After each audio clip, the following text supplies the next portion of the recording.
Joining me on the line is Jay Craig. He's got a great website. It's called Red Knuckle Politics. He's from Kentucky. Jay, thank you so much for stopping by South Georgia today. Not a problem. We appreciate it. Thank you very much for having me. It's lovely being in the South. The only problem is you guys get all the snow and ice. We get all the sunshine, you know? You got that right. I'll move down there any day. I love Kentucky, but I hate the winter. Yeah, I hear you. Well, let's get into the Matt Bevin race here with Mitch McConnell. One of the things that really surprised me is that you wrote a piece back in August where you were supporting McConnell, and now you have done a complete 180. What convinced you? Oh, my goodness. Well, a lot of people have asked me this over the period of the last few months, wondering why I initially supported McConnell to begin with. It was for a bigger picture perspective that I believed at the time, in order for us to take back the Senate, I felt we needed his experience from McConnell. But the more and more I kept on attending events, I kept attending multiple Tea Party meetings. I did multiple supporting functions for McConnell around here in my community. And I just did not get the vibe that he was in it any longer. And then I started to do even more and more research on the guy and his past record. And I said, this guy is the furthest from the conservative guy that we need. He is not conservative. He continues to be the person that he is not.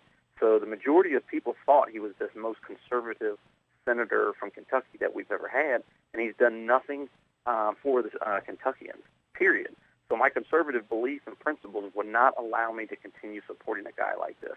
And when Matt Bevin came around, I was able to have multiple conversations with the guy. I sat down and have, one-on-ones with him. And even when I was supporting McConnell, I said, this is one great man, period. He's one great family man. He's a great American. He's got a great story. And I said, I just don't think he could go against McConnell based on his, financials and all the 30 years worth of history that Mitch has got. And I said, you know what? This is ridiculous. I've got to soak this up, swallow my, the heck with swallowing my pride. I've got to sit there and vote on my principles and not my party. Wow, it's I finally had an awakening, so to speak, and said, enough is enough. And that's what I feel the majority of Kentuckians are as well. Like I said, I had a bigger picture perspective early on to say we needed McConnell for the experience more so than anything, so we could at least keep the Senate seat. And I said, now it's not that. I mean, it is important, but it's more important to vote on principles, because if we continue with the trend that I originally had and that mentality that even I'm guilty of, then we're never going to get out of the mess that we're in today. So that's why I 100% support Matt Bevin. It's interesting because there were a couple of national Tea Parties that pretty much had that same mindset. We had TeaParty.net and also Tea Party Nation. Tea Party Nation got behind McConnell at first. They backed their endorsement. I'm not sure what happened with Tea Party Net, if they're still on board or not, but it seemed like those national Tea Party groups had that same thought process that you had. Yeah, and that's why we're in the situation that we're in. And what it is, it was taking Matt Bevin to get out there and travel throughout the state, which is what he's done. But when he first put his name in the hat, they had no idea who this guy is. And then, now that I know, I should have even thought of it then, but that's a good thing for us. I mean, when you look at this guy, he is conservative to the core. I mean, his core beliefs and life experiences make him eminently more qualified to serve as senator from Kentucky than Mitch McConnell. I mean, that's a fact.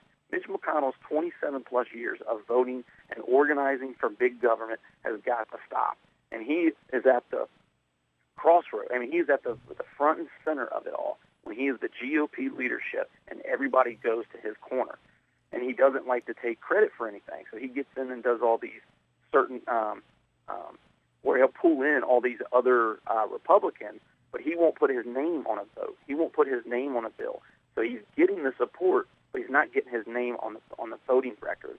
So other people will look at his record and say, oh, okay, he's about 80-plus% conservative voting record. No, that's baloney. That record means nothing when you look at the political savviness that this guy has had. And that's what's frustrating many, not just Kentuckians, but overall many Americans. You know, it's interesting. A lot of times when primaries come up, incumbent senators, a lot of times they'll change direction if they're going in the direction that their voters don't want them to go in. And it seems like McConnell's not doing that. There's nothing really that he has done to convince you that he's going to change at all. No, he's trying to change his stuff around, actually. I mean, they're trying to say he did not vote to do this or to do that, whether it was raise the debt ceiling or vote for amnesty. I mean, the record speaks for itself. People just need to get out there and look, and that's why people like you and myself and others are wanting to get his record out there in the open. And that's what Matt Bevin is doing. So that's why I'm trying to get Matt Bevin's name ID increased throughout the state. So that way more and more people can find out what type of guy this is and say, you know what, that is a businessman that relates to young voters and old voters. I mean, at the age of 46, this man Matt Bevin, I'm speaking of, has accomplished more in his private life than most career politicians, have in Washington, mainly Mitch McConnell. I mean, why would we not want a man like that going to Washington to represent our conservative values? Now, this latest Rasmussen poll indicates that the name ID situation that Matt Bevin has is changing for sure, with being about 4 points up on Grimes, on Allison Grimes. And if you look at the matchup between McConnell and Grimes, they're pretty much statistically tied at about 42. Exactly, and I'd like to speak on that for just a second. Sure, go for it. Because that right there record is what most people, and I've been getting questions about that as well, because I wrote an article about a week ago about that specific poll, and that speaks a lot of volumes towards the decline of Mitch McConnell and his approval rating. Now, we all know he's been one of the most, he's got the worst record, but his approval rating has hovered around 31%. I mean, we're looking at, President Obama approval numbers with this guy.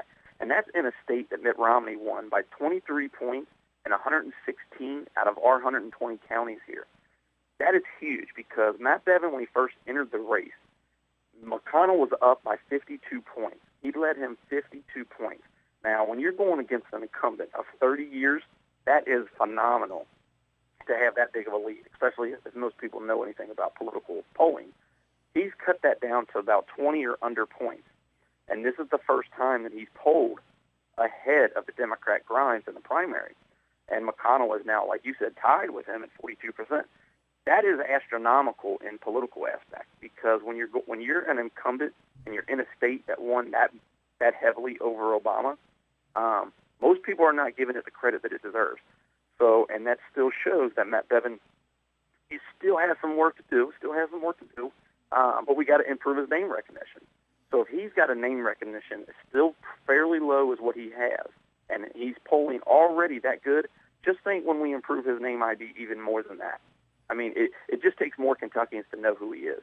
Because I always say you get anybody to go and sit and talk in front of somebody, they may not know who the person is, but if they're the only one doing the talking, you're going to get some people to listen to you. And McConnell's not talking, and Matt Bevin is. You know, it's interesting. I talked to a lot of different people on Twitter. I talked to a lady named Galtz Girl, and she tells me that, I guess her name is Michelle Ray in real life, but she tells me, in the instance with the Rasmussen poll, it sounds like name recognition for McConnell hurt him. Everybody knows who he is, and the fact that everybody knows him is what's hurting him. That's actually a very good point. Because name ID, you got to take the good and bad. I mean, when you have a bad and an extremely poor record like McConnell, you can't run from it.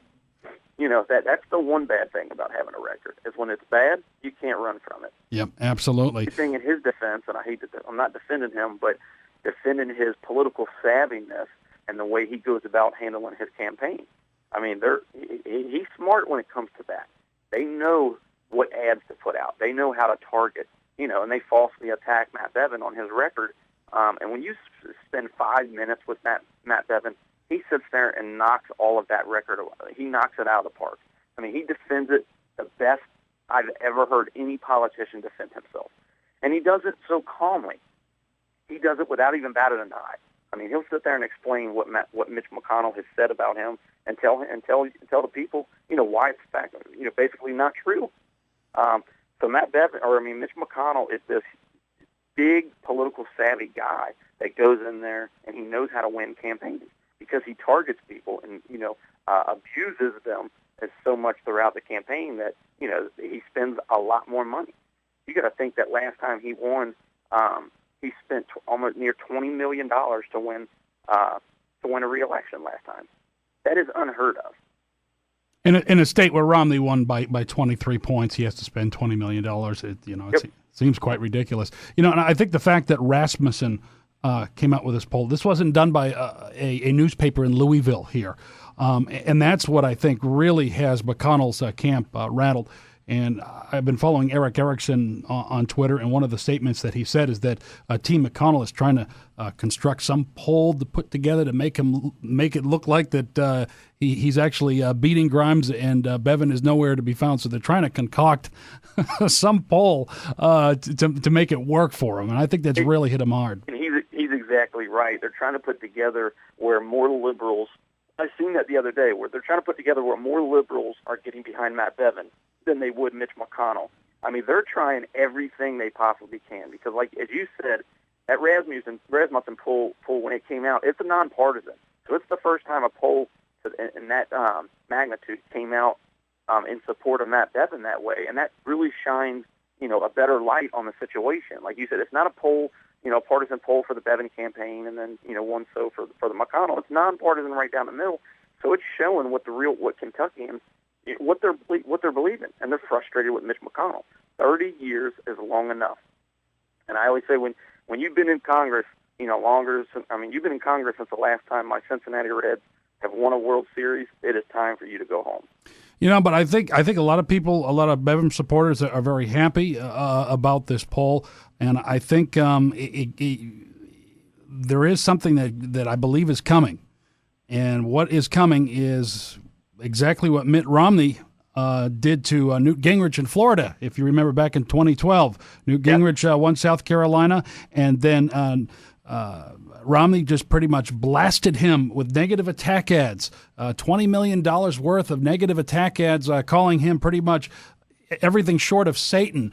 And I'm just kind of wondering if you're going to see that from the McConnell team. Is that what's going to happen? And living in Kentucky, are you noticing more attack ads on the rise? They're waiting, I feel, until a little bit longer. They're out there, and the ads have been there, but they haven't been as heavy as I feel they will here in the next few weeks because they still do have a lot of cash on hand.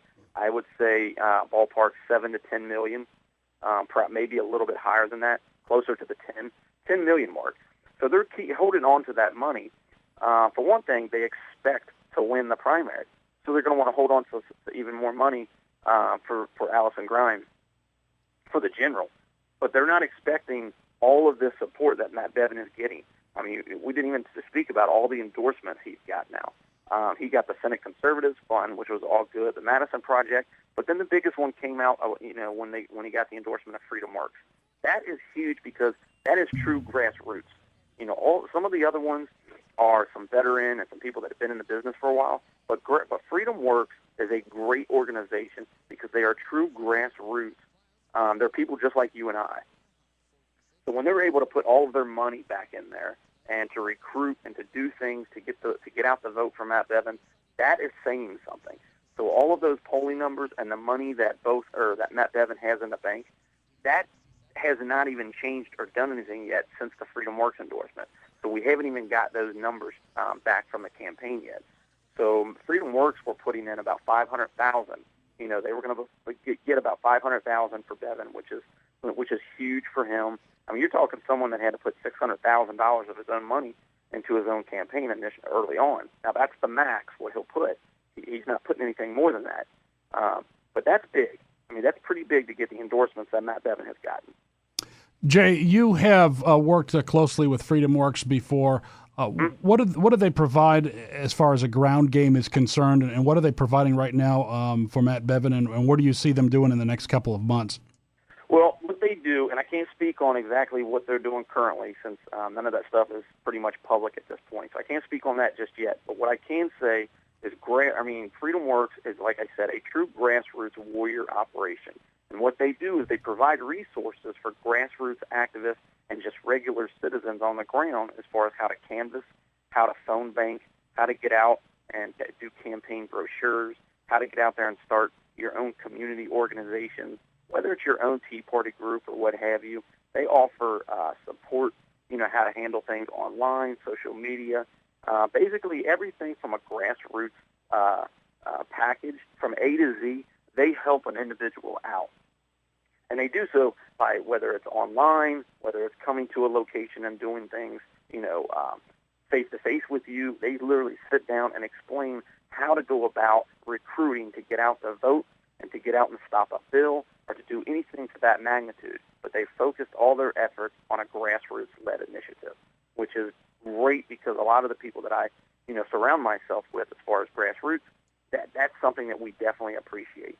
And then in the coming week, they're going to be getting even more heavily involved in the state coming soon, basically for get out the vote efforts for Matt Bevin. I guess you've been in both camps. I mean, you were in Camp McConnell at one point in time, and now you're on Team Bevin's team. What do you get the sense when you do meet McConnell supporters and you do meet his volunteers? What is their attitude like? Are they confident? Are they enthusiastic? The McConnell people. What's the feeling that you get, and how, and when you do bump into them, and what are some of the biggest questions that they have about Matt Bevin, if you're ever able to engage them in conversation, and how do you convince them? Right, and that's understandable because, and I get a lot of it mainly because they knew I was in the camp of McConnell early on, and I just sit there and explain to them, and the attitude that they have. They're not enthusiastic about the guy. And I even noticed that when I was in the McConnell camp, the enthusiasm for Mitch McConnell, even for myself, was not there. Because I did not personally, I did not really like the guy and his record. I was just looking at it, like I said, from the bigger picture perspective, that radar that I had to say, we just need the Senate and we need to get over that hump. But then I speak to them and say, look, guys, I was in your shoe. If we continue down this road and kick the can like we continue to do by voting and electing in same old same, we're not going to be out of the situation just because they're a Republican. It doesn't mean $17 trillion in debt is not Democrat debt. It's not Republican debt. It's American debt. It's both parties that have gotten us in this mess. So that 30 years of political savviness has got to stop. That's why I firmly support Matt Bevin. And when I'm able to explain to them in those terms, they sit there and say, basically like, wow, I can totally understand it, because their enthusiasm is not there anyway. They're just getting information that sadly is just wrong, and they're getting it from the McConnell camp. And I was getting it at the same time. And now when you switch, you all of a sudden say, you wake up basically and have an awakening, so to speak, and say, you know what, I'm on to Mitch McConnell. I'm on to what he's doing. I'm on to what he's done to Kentuckians. There's no way. I've woken up. I'm going to Matt Bevin because he is the conservative that we need him to be. The McConnell, the camp doesn't really appreciate that, obviously. So they're going to sit there and try to backpedal and say, and try to win off of Mitch McConnell's previous record, and it's impossible to do. So they're giving you, erroneous information, and sadly, a lot of the Team Mitch people are not getting up to speed on the current information. They're just basically living in the past. It's interesting. You mentioned a little bit about Mudslinging Mitch. It's a great website that Matt Bevin has provided called mudslingingmitch.com, and it pretty much talks about all the smears that he has and how they are completely rebutted for the most part, and even news organizations and different, even liberal writers have said, this is so way out there when it comes to politic fact and checks and whatnot about some of the things that he has thrown at Matt Bevin. And I've been following this race for quite some time, and I'm just curious as far as Mitch McConnell's team. Do you think that they're trying to find something to stick and they're just throwing one thing at another, or are they just trying to throw the whole kitchen sink at him? Whether it's either, they're talking about the stupid MIT certificate that was totally erroneous on McConnell's part here as far as a smear, or taxes not paid, which was totally blown out of the water. And I think now some of them are saying, well, he really is not interested in defunding Obamacare at all, and he may be interested in fixing it, which I don't know where they're getting that from. But what's your sense as far as the McConnell attacks? How are they searching for something that's going to stick, and they're not finding it? They are. They're continuing to search because they've had these people going out since Bevin entered the race, where they're going around everywhere Matt Bevin is currently at or where he's speaking at, and they'll have these people basically just waiting to catch that, 5-10 second sound clip, that sound bite that's going to get, where they're going to be able to use it as an attack ad. So in my opinion, they don't have that, and they're not going to get that because of, like I said before, once you spend just 5 minutes with Matt Bevin, you're going to know what type of guy he is. I mean, he is a great family man, a great American. He's going to be a great conservative of Kentucky. He's going to be a great advocate to go to Washington for us. But Mitch McConnell is searching, and they have a lot of money to sit on, and they're using it just to attack, because if you look at the record of all of Mitch McConnell's previous campaigns and re-election efforts, they're nothing but attack ads. That's what this guy does. So when you got all these commercials that are pro-Mitch McConnell out there saying he's this type of guy, he's so compassionate to veterans or co-workers or to this and that, this man is nothing but except for searching for power. That's all he wants to do. He just wants to continue power. I mean, he firmly believed before that he only wanted to be the majority, of the Senate majority leader. That was his passion. A lot of people want to be president, want to be this or that. He wanted to be a Senate majority leader. Well, that's not going to happen because we're going to send him home, and we're going to elect Matt Bevin on May 20th of this year. Yeah, vote for Mitch McConnell because he loves coal workers and he loves puppies. There you go. That's the only reason, right? Right. All right. Jay Craig, before I let you go here, tell me a little bit about Red Knuckle Politics, your website, and what's involved in it. Yep, Red Knuckle Politics is basically a grassroots-led conservative news and opinion site, and we are just a group of citizen journalists basically collaborating to report news locally and nationally, and we try to initiate, to express our views throughout articles, social media, YouTube videos, things like that, but we want to get more people involved. So we want to take this thing to the next level, but we want to keep it involved with not career writers, so to speak. It's basically people just like you and I that are very informed and concerned pavement patriots that want to get out there and express our viewpoints. But you can find me at redknucklepolitics.com. Jay Craig, thank you so much for spending some time with me. I appreciate it, Will. Thank you, man.